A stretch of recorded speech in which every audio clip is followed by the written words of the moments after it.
Tengan todos muy buenas noches. Hoy estamos aquí de nuevo.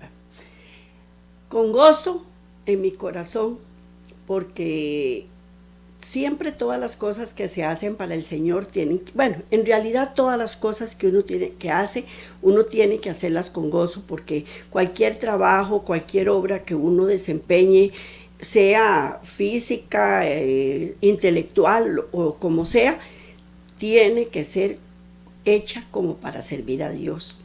Entonces, y sobre todo si es algo para Dios, tenemos que hacerlo con gozo en nuestro corazón. Pues hoy estoy aquí con gozo en mi corazón porque vengo a traer todas las bendiciones y todas las cosas buenas que el Señor nos provee para compartirlas con ustedes y así crear una familia o apartar una familia para Dios, para cuando Él venga en su segunda venida, podamos ascender con Él a las alturas de los cielos y que no seamos hallados faltos. Y para eso tenemos que tener una preparación, porque si no vamos a quedar como las vírgenes fatuas. Así es que hoy vamos aquí a compartir con ustedes siempre en el tema el reposo del sábado de Dios. Vamos a ver la voluntad de Dios. Y para eso vamos a elevar una plegaria pidiéndole al Señor que nos ayude en el desarrollo de esta programación, que nos ayude a todos a entenderlo de la mejor manera posible, que aprendamos bastante y que Él esté aquí con nosotros en este momento y todos los momentos de nuestra vida. Amantísimo Padre Celestial, te damos gracias por este nuevo programa, por esta nueva oportunidad que tenemos para compartir con todas las personas que usted desea que compartir todas estas palabras de amonestación, de corrección, de bendición, para poder seguir transitando durante el tiempo que duremos en esta vida de la mejor manera posible y de acuerdo a tu voluntad. Te damos gracias, Padre, por todo el conocimiento que nos das y te damos gracias por permitirnos estar aquí mostrándole a todo el mundo lo que usted quiere que nosotros aprendamos. Gracias una vez más en el nombre de Cristo Jesús. Amén. Ok, vamos con la voluntad de Dios. Vamos a la primera imagen que es Deuteronomio 1 del 20 al 21, que dice así: entonces os dije, habéis llegado al monte del amorreo, el cual Jehová nuestro Dios nos da. Mira, Jehová tu Dios te ha entregado la tierra, sube y toma posesión de ella, como Jehová el Dios de tus padres te ha dicho, no temas ni desmayes. Cuando el pueblo de Dios salió de Egipto, ellos después de que pasaron el Mar Rojo, ellos se enrumbaron para ir a poseer la tierra que Dios les prometió. Esa tierra quedaba a 11 días de camino del desierto y era la tierra del amorreo.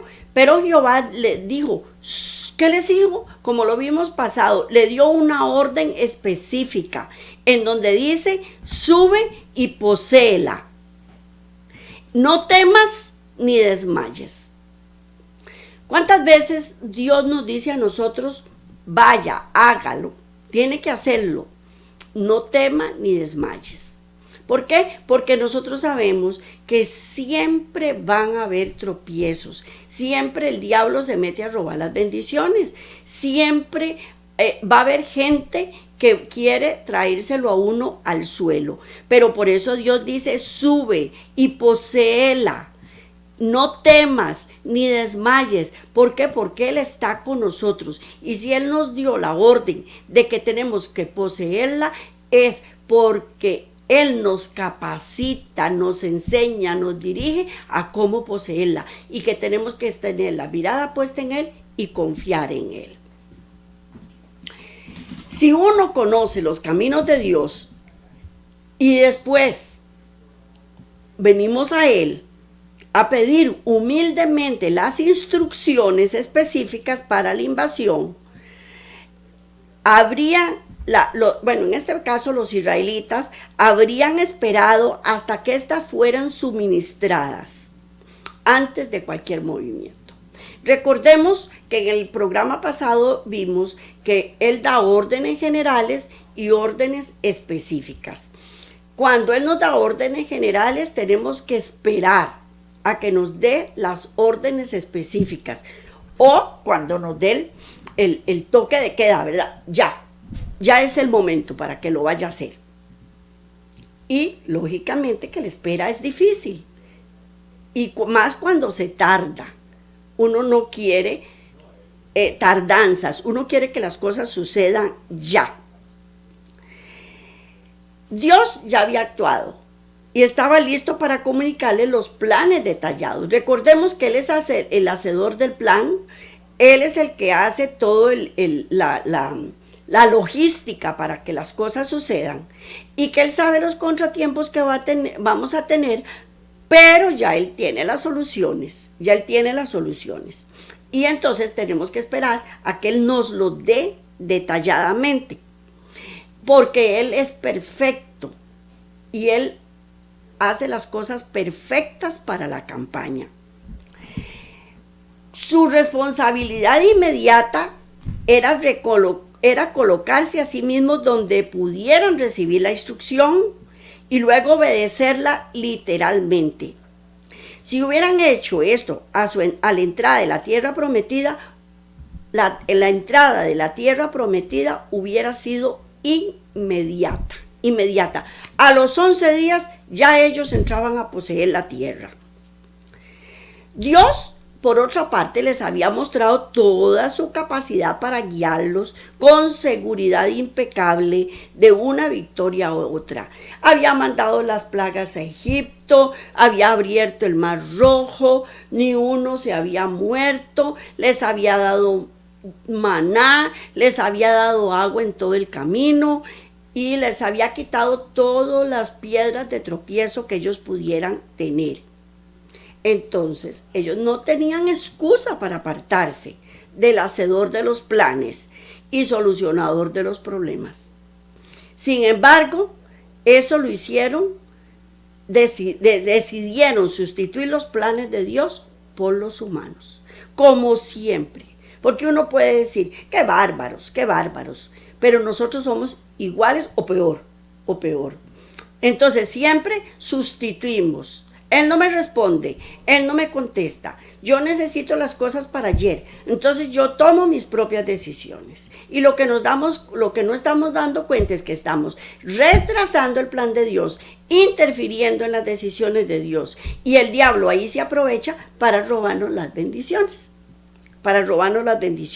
Aunque si una bendición está para uno, si opongas quien se oponga, la bendición va a llegar. Pero lo estamos retrasando. Estábamos desesperados por la tardanza y al final de cuentas estamos haciendo que las cosas tarden más. ¿Ok?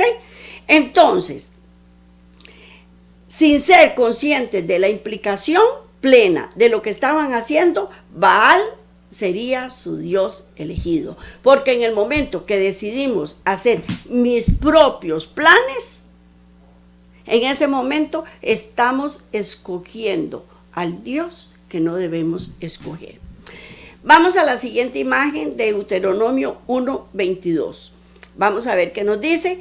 Y viniste a mí todos vosotros y dijisteis, enviemos varones delante de nosotros que nos reconozcan la tierra y a su regreso nos traigan razón del camino por donde hemos de subir y de las ciudades a donde hemos de llegar. Yo les había dicho, vayan y husmen a ver qué es lo que hay ahí. No, Dios les dijo, entren, poséanla, no temas ni desmayes. En ningún momento les dijo, ustedes vayan, tienen que mandar unos espías ahí. Bueno, vamos a ver qué pasó con esto. Moisés trata este tema en Números 13, del 1 al 3, y vamos a la siguiente imagen. Números 13, del 1 al 3. Y Moisés lo explica así, en esa cita bíblica.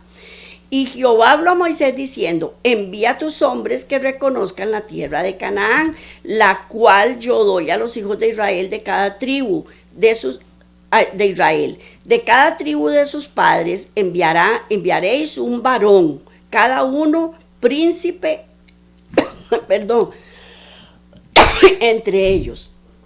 Y Moisés los envió desde el desierto de Parán, conforme a la palabra de Jehová. Y todos aquellos varones eran príncipes de los hijos de Israel. Si nosotros leemos esta instrucción, vemos que hay una contradicción. Porque dice, Jehová les dijo, envía. Jehová les dijo, envíalo.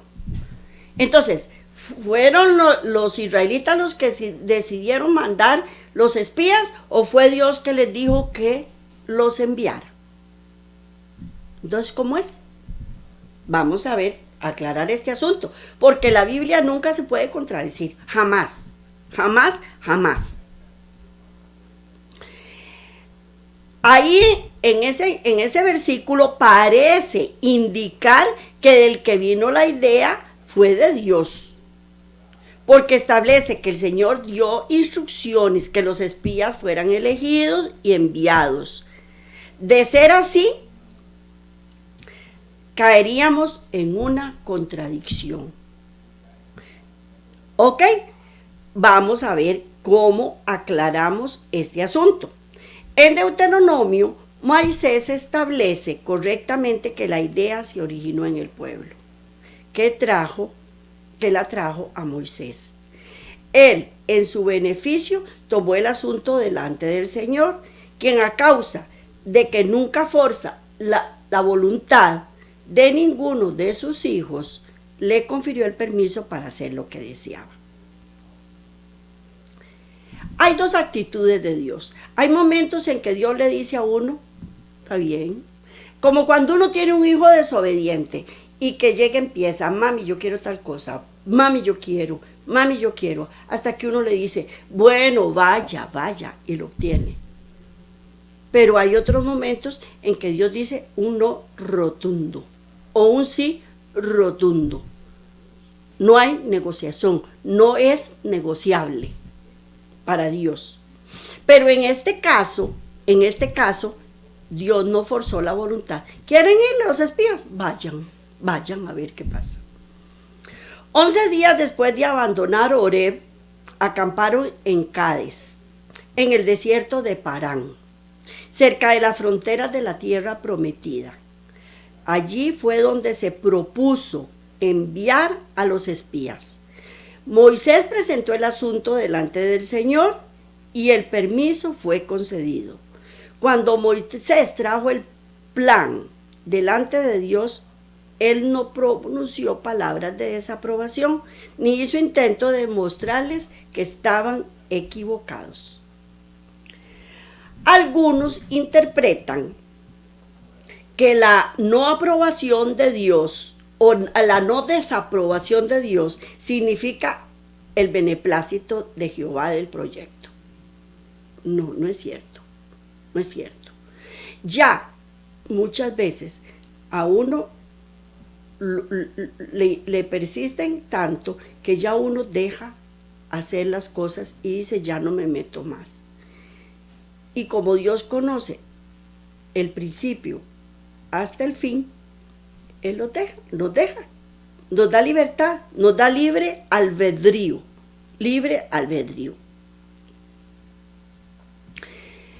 Entonces, razonando esto, es un malentendido en los caminos de Dios. Hay una buena razón por la cual Dios no dijo nada en Cades Barnea, donde el pueblo se apartó de los caminos de Dios a los suyos. En primer lugar, había que educar al pueblo. Recordamos que era un pueblo que venía de esclavitud, en donde ellos no podían tomar decisiones propias. Ellos eran esclavos, eran gobernados y mandados por el faraón. Ellos no estaban en capacidad de tomar decisiones, pero también Dios tenía que educarlos en ese momento para que ellos supieran vivir en libertad. Y vivir en libertad no es hacer lo que me da la gana. Vivir en la libertad es obedecer a Dios y tomar buenas decisiones de acuerdo al plan de Dios. Y eso es lo que Dios quería que ellos entendieran. Que si ellos tomaban sus propias decisiones, se iban a equivocar, iban a retrasar el plan. ¿Cómo debía hacerlo? Debía educarlos en los principios divinos, al darles repetidas evidencias de la forma en que Él obraba, para luego probarlos si habían aprendido, porque Dios siempre nos prueba a ver si hemos aprendido, y es tan buen maestro que siempre nos repite la enseñanza. Por ejemplo, cuando Abraham y Sara planearon el nacimiento de su hijo, de la promesa por medio de Agar, ellos decidieron, ellos vieron que era demasiada tardanza la que Dios estaba haciendo, que ellos estaban viejos, que ya Moisés no podía engendrar un bebé y Sara ya se le había retirado la costumbre de la menstruación, entonces no había ya posibilidad, ya el tiempo para ellos humanamente había terminado. Entonces deciden darle, a Sara decide darle a Agar, a Moisés, a Abraham, para que él engendrara el hijo de la promesa.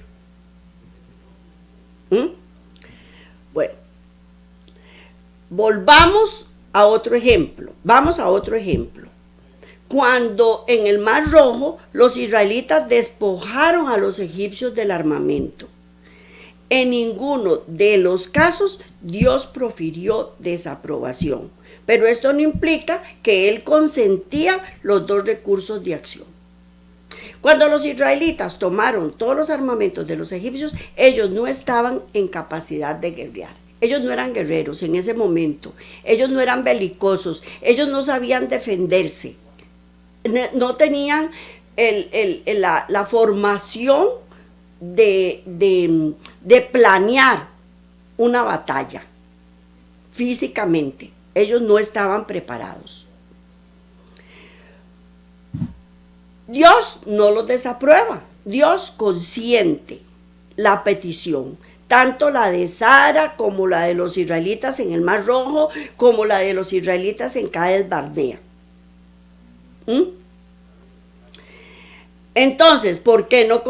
Entonces vamos a otro ejemplo. ¿Por qué no permitió o no consintió la petición de la carne? Y la institución de una monarquía. El acto de dotar armas al pueblo o el plan de enviar al grupo a Cades, a Canaán, parece indicar una inconsistencia en la conducta divina. Dios no es inconsistente. Él no es inconsistente. Es un Dios de principios invariables. Por lo tanto, debe haber una diferencia entre estas situaciones. A ver qué pasó. Cuando estas situaciones sean entendidas, nos daremos cuenta por qué Dios no expresó esa desaprobación. Abraham, ellos tomaron la decisión, simplemente la expresaron a Dios. Ellos no estaban llegando ante Dios a pedir permiso, ni a decirles, por favor, permítenos. No, ellos llegaron ya con el plan hecho y nada más a comunicárselo a Dios. El plan ya estaba hecho. En este caso, Dios permanece en silencio y deja que el pueblo obtenga lo que desea. Lo que desea. Israel, por otra parte, aceptó las órdenes generales de Dios, pero a la hora de ejecutar el plan dependieron de sí mismos para los detalles específicos. Actuaron como si Dios fuera incapaz de guiarlos. La decisión fue una pérdida de tiempo. Si ellos hubieran confiado en Él para realizar los planes no habrían fracasado. La diferencia radica también en que en Cades Barnea ellos dijeron: enviaremos varones delante de nosotros. Vamos a la siguiente imagen, Primera de Samuel 8:6. Primera de Samuel 8:6, que dice: pero no agradó a Samuel estas palabras que dijeron: danos un rey que nos juzgue. Y Samuel oró a Jehová. También esta es otra prueba de que no está bien visto a los ojos de Dios que nosotros tomemos nuestras propias decisiones sin tomarlos en cuenta y que no aprobemos el plan que Él estableció para nosotros. En ninguno de los casos ellos solicitaron ante Dios sus deseos. Ellos tomaron la decisión plena y le expresaron a Dios. El plan ya estaba hecho. Segundo, no importa los sabios, experimentados y bien adiestrados que fuera el pueblo, no se comparaba con el maravilloso plan de Dios. Mire, yo puedo ser sabia, inteligentísima, puedo ser lo máxima de genio que soy, pero si no estoy de acuerdo con el plan de Dios tiene para mi vida, voy directo al fracaso. Voy directo al fracaso, porque ninguno de mis planes va a poder compararse en sabiduría y entendimiento como la que Dios tiene. Ellos no poseían la misma sabiduría, no tenían un conocimiento de la posición, fuerza, estrategia y mente del enemigo, ni qué sucedería en el futuro. Pero Dios sí todo eso lo sabía. Sabía qué tan fuertes eran, sabía cuáles eran sus lados débiles, ya tenía planeado la estrategia, ya conocía el futuro, ya Él todo lo sabe. Nosotros no sabemos nada en comparación de Él y nos creemos sabios, ¿verdad? Que es lo peor, nos creemos sabios. Lo peor es que ellos transportaron la confianza del Todopoderoso a sí mismos, asumiendo la responsabilidad que le pertenece a Dios, y se privaron a sí mismos del mejor y único director. Y esto les trajo pérdidas incalculables. En toda dificultad tiene un camino preparado para traer alivio. Todas las dificultades, todas, absolutamente todas. Hoy casualmente le estaba diciendo a mi esposo tengo una cuñada que se le murió la mamá, hoy el funeral, y ella tenía un hermano especial, la mamá lo atendía. Hace poquito, menos de 1 año, 2 años, se murió el hermano y ahora se muere la mamá. Y yo le decía a mi esposo, Dios lo tiene todo bajo control. ¿Qué hubiera pasado si se hubiera muerto primero la mamá y después el hijo? Y Dios lo tiene todo bajo control, todo. Nosotros debemos confiar plenamente en Dios, porque Él siempre tiene un camino preparado para traer alivio. Nuestro Padre Celestial tiene para proveernos de lo que necesitamos 1000 maneras, de las cuales nosotros no sabemos nada.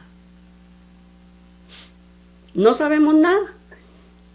Los que aceptan el principio de dar el servicio y la honra a Dios, el lugar supremo, verán desvanecerse las perplejidades y percibirán una clara senda delante de sus pies. Él siempre trae a nuestras vidas paz y gozo, y en la solución de los problemas.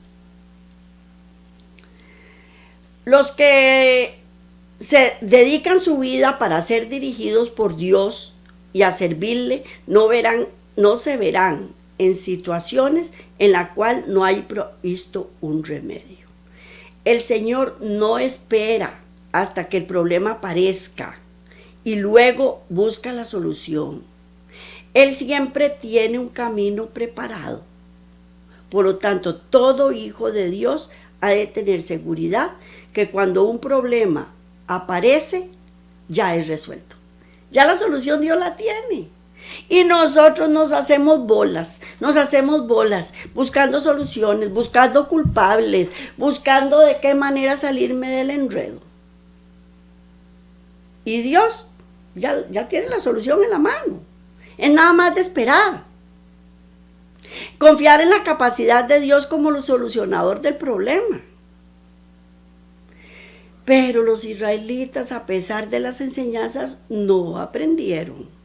Es más, les digo sinceramente, no aprendemos. Porque en cuanto viene la prueba,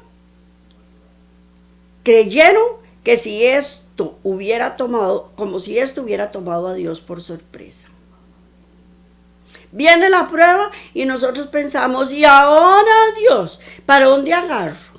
¿Y ahora cómo voy a buscar la solución? ¿Y ahora de dónde agarro? ¿De qué tomo? ¿Qué hago? ¿Qué vuelvo a hacer?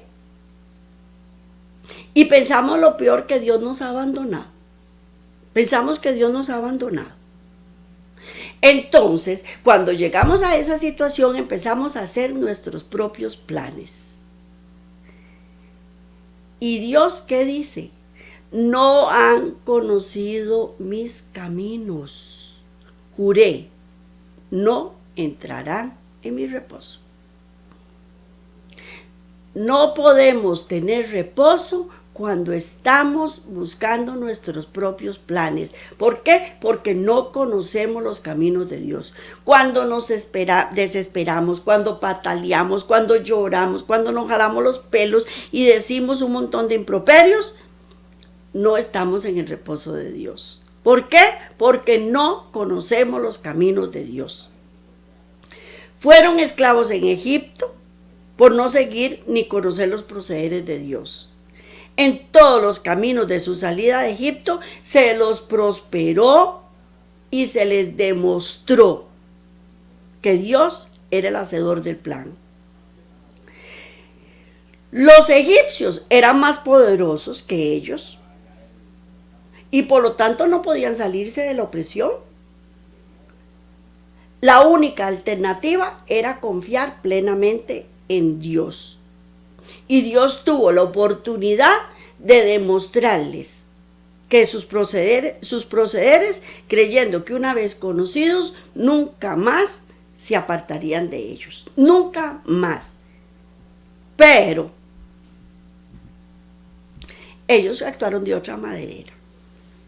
Dios no procede que vamos a elegir una junta para que tome las decisiones, porque ellos son los que saben, ellos son los meros, ellos saben los que saben dirigir, valga la redundancia, ellos son los que saben dirigir las situaciones. Dios no hace eso. Él no necesita de una junta directiva. Él no necesita de un jefe sabelotodo. Él lo único que necesita es que nosotros confiemos plenamente en Él y que le permitamos desarrollar el plan que tiene para nuestras vidas. Dios planea las soluciones y una vez que tiene las soluciones, que es de fijo ya las tiene hechas, comunica los detalles específicos al pueblo y los comunicaba por medio de Moisés, esperando que ellos incondicionalmente obedecieran. Pero inmediatamente sus planes fueron sustituidos por los planes humanos. Vamos a la siguiente imagen, Hechos 7:22. Dice, por cierto, Moisés os dio la circuncisión, no porque sea de Moisés, sino de los padres, y en el día de reposo circuncidáis al hombre. Y en el día de reposo circuncidáis al hombre. Hechos 7:22. Ok. Moisés recibió la más alta educación civil en la corte del faraón. Fue una educación civil y militar. El faraón había decidido hacer de su nieto adoptivo el sucesor del trono. Y el joven fue educado para esa alta posición. Y fue enseñado Moisés en toda sabiduría de los egipcios. Y era poderoso en sus dichos y hechos. Lo que él decía, rapidito se acataba la orden, porque era el hijo del faraón. Esto lo convirtió en el favorito del ejército egipcio. Satanás fue derrotado en sus propósitos. El mismo decreto que condenaba a muerte a los niños hebreos fue usado por Dios para educar y adiestrar al futuro caudillo del pueblo. A los ancianos de Israel, los ángeles le excomunicaron que la época de la liberación se aproximaba. Moisés fue el hombre escogido para desarrollar el plan de Dios. Y también se instruyó a Moisés por Dios para que ejecutara el plan. Pero el adiestramiento que Moisés tuvo en las cortes no era el adiestramiento que Dios tenía planeado para él. No era el proceder divino. ¿Por qué? Porque era una educación humana en la forma de hacer las cosas. Por lo tanto, no es de extrañar que Moisés desarrollara sus propias ideas para el éxodo. Él supuso que la liberación de los israelitas iba a ser por la fuerza. Y él así, pensando en eso, evitó un apego entre su madre adoptiva, hacia su madre adoptiva y el faraón, para poder sentir en la libertad de hacer la voluntad de Dios. Porque él, a pesar de que fue criado en las cortes del faraón, él estaba decidido a obedecer a Dios y desarrollar el plan que Dios tenía para él. Pero él aceptó las órdenes generales, pero las órdenes específicas él las iba a hacer de acuerdo a su propio plan. Eso fue lo que él pensó inicialmente. Él no planeó el plan, sino que esperó pacientemente hasta que el Señor le abriera el camino. Pero cuando él mató al egipcio, creyó que la providencia le indicaba iniciar la campaña. Derramó sangre, asesinando al opresor, tratando de inspirar a sus hermanos bajo la dirección y bendición de Dios para romper el yugo de la esclavitud. Pero ese no era el plan de Dios. Y vamos a leer Hechos en la siguiente imagen, 27, 24 al 25. No juzguéis según las apariencias, sino juzgad con justo juicio. Decían entonces unos de Jerusalén, ¿no es este a quien buscan para matarle? No hay que juzgar con las apariencias. ¿Por qué? Porque Dios tiene sus propios planes. Vino a ser injuriado defendió e hirió al egipcio, Moisés. Vengó al injuriado, pero pensaba que sus hermanos entendían que Dios les había de dar salud por su mano, mas ellos no lo habían entendido. Ellos no entendieron nada. Igual que cuando Cristo vino a esta tierra. Lo juzgaron por las apariencias y lo mandaron a matar. Uno no debe juzgar. A Moisés, él creyó que estaba ayudando al pueblo y sin embargo al final de cuentas lo acusan por haber matado al egipcio.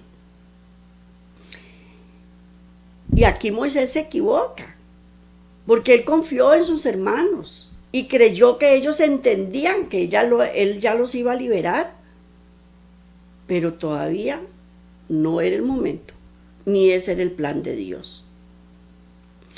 Dios no iba a liberar a su pueblo por medio de guerra, sino por su gran poder, para gloria para Él. Muchos creen que Dios es egocentrista, orgulloso, buscador de alabanza. Su único interés fue por amor a su pueblo. Él sabía que si el pueblo se sublevaba y armaba guerra contra el faraón, todos iban a perecer. Entonces no podía permitirse eso, por amor a ellos mismos. Y ellos creyeron que ellos por sus propias manos iban a poder lograrlo. Y no, Dios nos ama. Y muchas veces las soluciones que buscamos para nuestra vida nos traen más o menos más dificultades y menos paz y gozo en nuestros corazones. Él es el que sabe cómo solucionar mi vida. Yo no sé. Lo único que desea es que su pueblo esté en armonía con esta verdad, para evitar que nos volvamos a nuestros propios planes. Y así nos protege de nosotros mismos. Fue por amor a ellos que quiso que la alabanza fuera suya. Porque si yo me alabo a mí misma, me lleno de orgullo. Y empiezo más a confiar en mis propios planes que en los planes de Dios. Entonces, en ese momento, cuando yo le estoy devolviendo y dando la alabanza a Él y la gloria a Él, me está protegiendo de mí misma, para que no me llene de ínfulas. Eso es lo que está haciendo.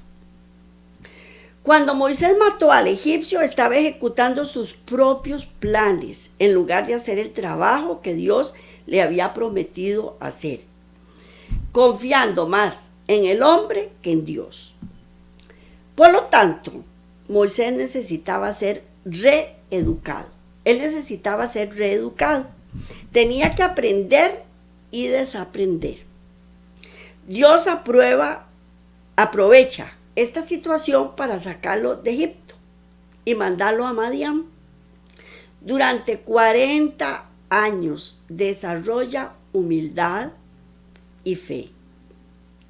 Debía aprender como Abraham, como Jacob, que la sabiduría humana para ejecutar los planes de Dios no debe ser, sino que todo se tiene que hacer bajo el poder divino. Debía aprender a ser temperante en sus pasiones, paciente, obediente. Su corazón debía estar en plena armonía con Dios. El amor paternal debía desarrollarse en él para guiar a los que necesitaban su ayuda. De lo contrario, no podía guiar a su pueblo. Era completamente diferente la educación que él había recibido en las cortes del faraón que las que estaba recibiendo en el desierto, en Madián. Vamos a la siguiente imagen, número 12:3. Dice: y aquel varón Moisés era muy manso más que todos los hombres que había sobre la tierra. El pecado revela suficiencia propia y tiene conceptos débiles del poder y la majestad de Dios y exalta nuestras propias habilidades. Moisés en Madián estaba solo con Dios. Los templos de Egipto ya no lo impresionaban con su falsidad y superstición. El paisaje que estaba a su alrededor le mostraba la majestad de Dios. Y allí se barrieron el orgullo, la confianza propia, y así llegó a ser paciente, reverente, humilde, más que todos los hombres. Esa es la forma en que Dios tiene para educarnos. ¿Qué es este orgullo que cuesta tanto quitárselo? Este egocentrismo, esta confianza en mis propios planes sea barrida. Y eso es lo que Dios quiere que nosotros aprendamos. Cuando el Señor estuvo en esta tierra, sus trabajos incesantes y conflictos con la hostilidad hacia sus enseñanzas por parte de los rabinos, por parte de su madre y sus hermanos, lo dejaban exhausto. Es agotador, es agotador. Cuando una persona es obcecada y necia, es agotador. Mire cuánto les habla uno de los alimentos impuros que no se deben comer, que no se debe ingerir. No hay forma, no, eso era para los judíos, los gentiles. A lo único se le prohíbe a los gentiles es comer morcilla. Eso es, nada más. De ahí en fuera podemos comer de todo. Y es necio. Eso es desgastante. Hasta que llegue el momento en que Dios dice, bien, hágalo, porque Él nos da libertad. Pero eso nos trae ruina, tardanza, nos enfermamos, etcétera, etcétera, etcétera. Ok, allí se barrieron el orgullo y la confianza propia en Madián. Cuando el Salvador estuvo en esta tierra, tuvo conflictos también con su madre y sus hermanos y con sus discípulos también. Los discípulos temían por su vida y todos estaban desesperados porque todos querían cambiar el plan que Dios había hecho en las cortes celestiales para el Salvador de este mundo, Cristo Jesús. Pero él, ¿qué hacía? Se volvía en oración cuando terminaba el día de trabajo y notaban todo su semblante una expresión de paz, porque él iba a donde el hacedor del plan. Llegaba a exteriorizarle todo lo que él sentía y él le devolvía paz, frescura y poder en todo su ser. Él pasaba horas a solas con Dios. Salía cada mañana para llevar a los hombres la luz del cielo. Como decimos nosotros, él recargaba las baterías. Y eso es lo que tenemos que hacer nosotros. Él nos da gozo, paz. Él suplicaba como hombre al trono de Dios hasta que su humanidad se cargaba de una corriente celestial que unía la humanidad con la divinidad. Recibía vida de Dios y la impartía a los hombres. Todo lo que Él nos dio, se lo dio el Padre Eterno para que nos lo diera a nosotros. Y eso lo hizo a través de la oración. Y eso es lo que nosotros debemos hacer y eso es lo que Él quiere que nosotros aprendamos. El orgullo, la suficiencia propia deben ser reemplazados en el hombre por la confianza ferviente en Dios y una confianza y una desconfianza en uno mismo. Esto solamente puede ser obtenido cuando tengo comunicación con Dios, con la naturaleza y bajo su dirección. Esto fue lo que ocurrió a Moisés antes de ser caudillo elegido por Dios para guiar a su pueblo de la esclavitud a la libertad. Y eso es lo que Dios quiere para nosotros. O sea, cuando Él nos saca de la esclavitud a la libertad, ahí Él empieza el proceso para quitar nuestro orgullo, nuestras vana manera de vivir, todo lo malo que nosotros tenemos, Él lo empieza a limpiar. Pero para eso tenemos que pasar por un desierto y no queremos. Queremos solo cosas buenas. Queremos pedirle a Dios y decirle: Dios, y ya aquí está, tome.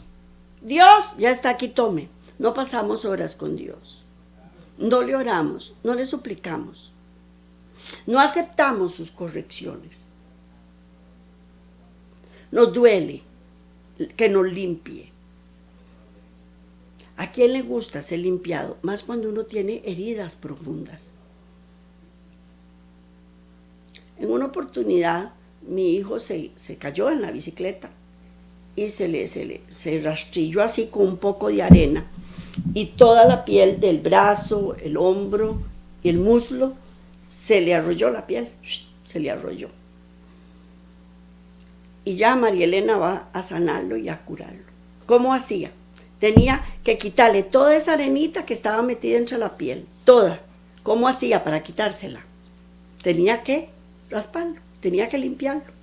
Pegaba gritos, lógicamente, era un chiquito, un muchachito de 13, 14 años. Pegaba gritos porque yo lo estaba maltratando.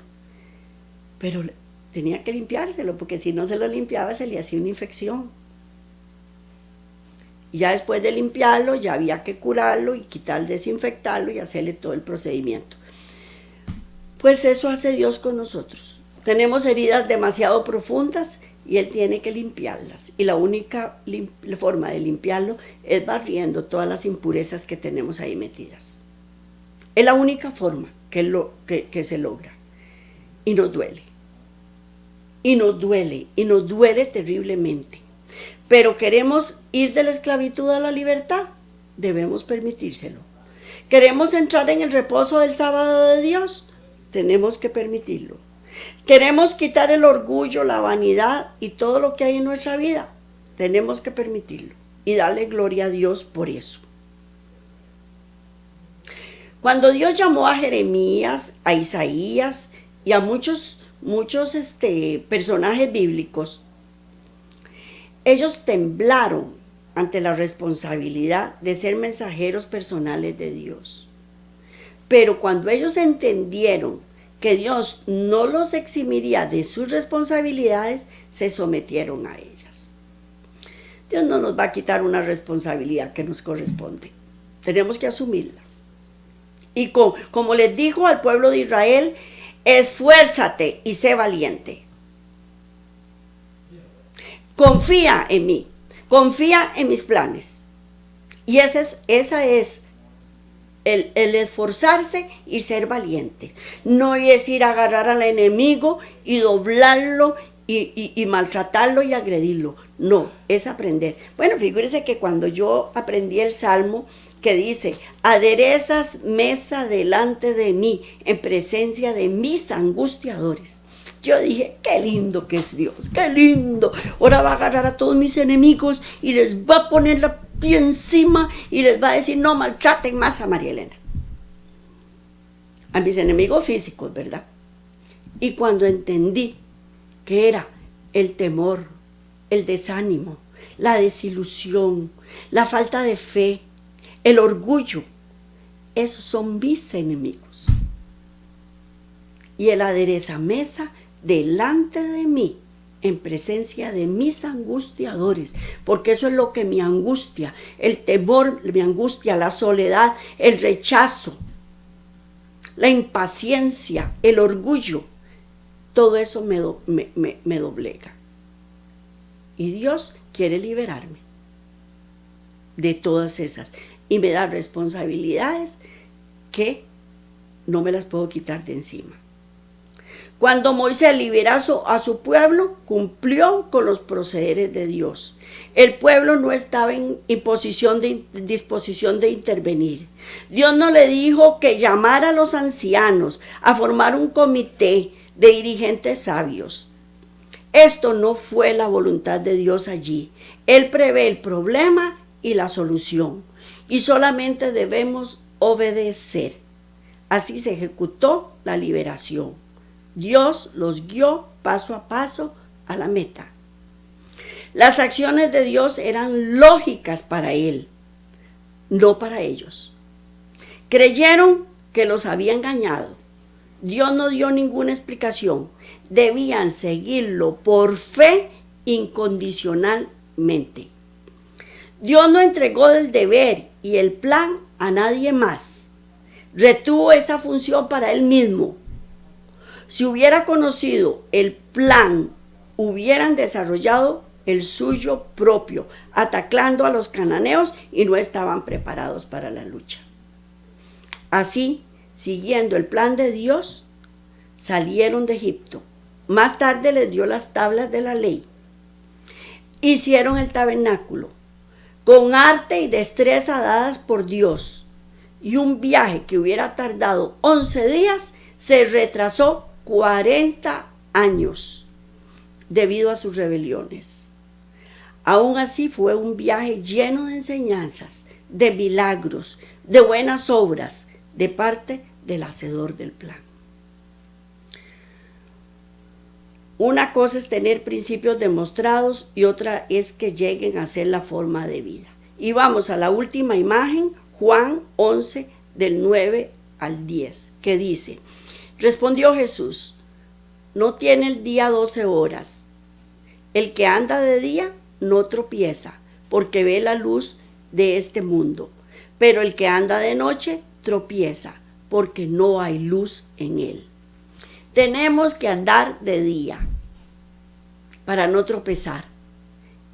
Y Dios es la luz que guía mis pasos en este mundo y en el venidero también. Eso espero. Pero si ando de noche, no tengo luz, no tengo la luz de Dios. Y tropiezo. Y vuelvo a tropezar. Y vuelvo a tropezar y no aprendo. Tenemos que dejar al hacedor del plan que desarrolle el plan en mi vida. Tenemos que aprender a esperar, a ser pacientes, para no tardar 40 años deambulando por un desierto. Ya lo sabemos, que el Señor es tan buen maestro que si no aprende la lección se la repite. Así es que tenemos que aprender a confiar en Él plenamente y permitirle a Dios, que es el hacedor del plan, que desarrolle el plan a su manera y que toda la honra y la gloria sean para Él, para que así Él me proteja de mí misma y que aderece mesa delante de mí en presencia de mis angustiadores, que me quite el temor, que me quite la desilusión, que me quite el rechazo que siento, el cansancio, el agotamiento, la incredulidad, y llene mi corazón de paz, de gozo y de toda buena dádiva que viene de Él. Este es el tema que les traía para hoy. Me parece excelente. A mí me ha servido mucho, todavía lucho mucho contra eso, porque siempre quiero ir en busca de mis propios planes, pero estoy en aprendizaje. Que el Señor me los bendiga, los proteja, los guarde. Nos vemos de hoy en 8, si Dios lo permite. Bendiciones y que tengan una feliz semana.